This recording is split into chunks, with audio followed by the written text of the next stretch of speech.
এখানে সংশোধনের কোর্স হবে, রোগ সারা হবে, আপনার সমস্যা নেই কোনো, আপনি কোনো চিন্তা করেন না। আপনি গাঁজা সেবন করেন, কোনো টেনশন নেই, আপনি গাঁজা খাওয়ার পরিবেশ পাবেন না, কিন্তু গাঁজা খাওয়ার জন্য আপনাকে কিছু করতে হবে না। বুঝাতে পারিনি?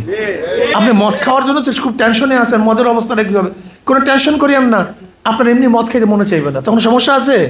আমি তাকে বলি যদি আপনার মনের থেকে মদ খাইতে মনে না চায়, তার কোনো সমস্যা আছে? কারণ না তার তো হুজুর নেই। আমি আপনার মনের থেকে গাঁজা সেবন করতে মনে না চায়, তার কি কোনো সমস্যা আছে? বল না তো হুজুর, তা নেই। আমি কেউ যুক্তি বুঝবেন? বল হ্যাঁ হুজুর বলেন তো। আমি বললাম ধরেন আপনি মসজিদে গেছেন, তখন কি আপনি গাঁজা সেবন করতে পারবেন? না তো হুজুর। আমি বললাম কেন পারবেন না, কেন? বলে যে পরিবেশ তো ওখানে খাওয়া যায় না। আমি ঠিক ইসলাম আসলে পরিবেশ সৃষ্টি হবে, খাওয়া যাবে। আপনার ভয় নাই, কোনো টেনশন নেই, আপনি চিন্তা করেন না। ইসলাম আসলেই কি হবে, সমস্ত মহিলারা বস্তাবন্দি হয়ে যাবে। ইসলাম আসলেই কি হবে, সমস্ত মহিলারা আবদ্ধ হয়ে যাবে। অথচ ইসলামের মধ্যে যেই পরিমাণ মুহাদ্দিসা আছে, নারী মুহাদ্দিসা, মুহাদ্দিস শিক্ষিতা, যেই পরিমাণ 30,000 মুহাদ্দিসা নারীর কিতাব লিখছে, 30,000 নারীদের নাম নিয়ে আসছে সেখানে একটা কিতাবের মধ্যে, যারা মুহাদ্দিসা ছিলেন, হাদিস পড়ান, হাদিস সম্পর্কে জানেন। এত শিক্ষিত আমাদের মহিলারা। আম্মা জান আয়েশা সিদ্দিকা রাদিয়াল্লাহু তাআলা আনহাকে বাদ দিয়া গোটা ইসলামী জগতের কেউ কি আলেম হতে পারবে? আমাকে বলেন তো। হ্যাঁ, এটা আমাদের অবস্থা। ইসলাম আসলে নারীরা বড় বড় শিক্ষিত হয়ে যাবে, আরো বড় শিক্ষিত হয়ে যাবে, বিশাল কিছু হয়ে যাবে। কি কথা ঠিক না? ইসলামকে সহজভাবে প্লেস করেন, ইসলামের আদর্শ প্লেস করেন, তুমি ভালো হবা। গরিবদেরকে বলেন তুমি ধনী হয়ে যাবে, ইসলাম আসলে কি হয়ে যাবো? তুমি নিশ্চিত ধনী হয়ে যাবো, কোনো সন্দেহ নেই, একেবারে ধনী হয়ে যাবে। তুমি দরিদ্র সীমার উপরে চলে যাবো।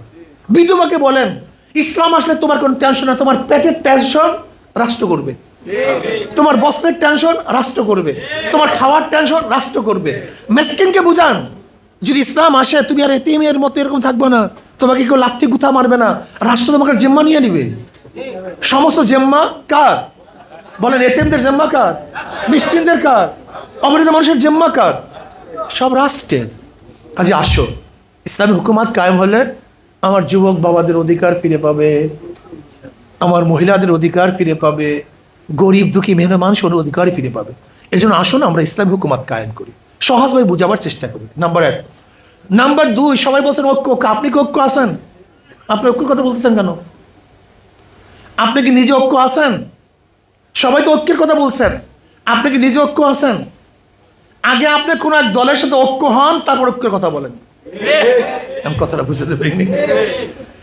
আপনি কোন এক দলের সাথে ঐক্য হন, যার দ্বারা যেই দলের মাধ্যমে মনে করেন ইসলাম হুকুমাত হতে পারে, এমন এক দলের সাথে যাদের আকীদা ঠিক, মুখ এবং কাজ ঠিক।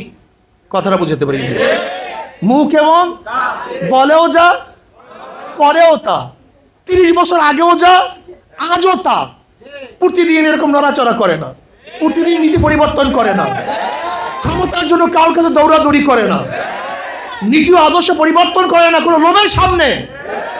এরকম একটা দল ইসলামী আন্দোলন বুঝি না। যাকে পান, যেই দল পান, আপনি আগে ঐক্য হন, আপনি এক জায়গায় ঢুকেন, আপনার কাছে ঢুকে নেন, আপনার সাথে ব্যবসা করবো কিভাবে? আগে ব্যবসায়ী হন। কথাটা বুঝাতে পারি। ব্যবসায়ী ব্যবসা করবে কার সাথে? একজন দল ইশারা জোট করবে কার সাথে? তারপর কোন দলের মধ্যে নেই, আপনার সাথে কিসের জোট? এক জায়গায় ঢুকে শরীক হন, নিজেকে বড় করেন। মনে রাখবেন, বুঝতে হবে আপনাকে, যখনই আপনার কারোর সাথে যাবেন তখন বার্গেনিং হবে। তুমি কি চাও, আমি কি চাই, তুমি কি চাও, আমি কি চাই। আমি দেখো না পকেট খালি, আমার ব্যবসায় নেবে কেউ? তারপর তো হক নিয়ে বসে থাকবেন, আপনার হকের দামটা কি হবে? বুঝাতে পারি না, অনেক কথা বলা যায় না, বুঝানো যায়, অনুভব করা যায়। আগে নিজে শক্তিশালী হন, যখন আপনি শক্তিশালী হবেন তখন আপনার কথার শক্তি হবে, আপনার কথার ওজন হবে। আর আপনি যদি শক্তিশালী না হন, আপনার কথার দেখবেন ভালো ভালো মানুষও অনেক ভালো ভালো কথা বলে। ছোট্ট একটা কথা বলি, আজকে দেখবেন এখানে আমার চেয়ে হাজারো মানুষের ভালো কথা বলবে, কিন্তু দেখবেন মিডিয়ায় বা অমুক যায় আমার কথাটাকে ফলাও বেশি, যদি আমার কথা তার চেয়ে অনেক বেশি খারাপ হয়েছে। তাদের মতো আকর্ষণীয় যৌক্তিক আমার কথা ছিল না, কিন্তু কিসের কারণে? হয়তো পরিচিতির কারণে, আমার কথা কি বেশি তারা প্রচার করতে চায়? আমি কথাটা বুঝাতে পারিনি। তা আপনাকে মনে রাখতে হবে, আপনার ওজন যদি না হয়, আপনার অবস্থা যদি ঠিক না হয়, তাহলে আপনার সাথে একজন ঐক্য করবে কেন? এর জন্য আমি একটা অনুরোধ করি, আহলে হক যারা আছেন, আহলে হক যারা আছেন, আহলে হক যারা আছেন, আমরা এক হয়ে যাই। যখন এক হয়ে একটা প্ল্যাটফর্ম করতে পারবো, তখন যে কোনো, আজকে যদি আমরা ডক্টর ইউনূসকে শক্তিশালী প্রেশার ক্রিয়েট করি, সে মানতে বাধ্য। কিন্তু আপনি এবং আমি যদি ঐক্য না থাকি, শক্তি না থাকি, আমার কথা মানবে কেন? বুঝাতে পারি।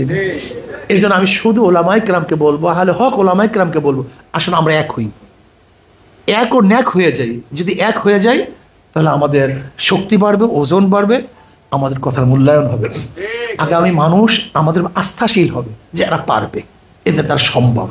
কথাটা বুঝাতে পারিনি?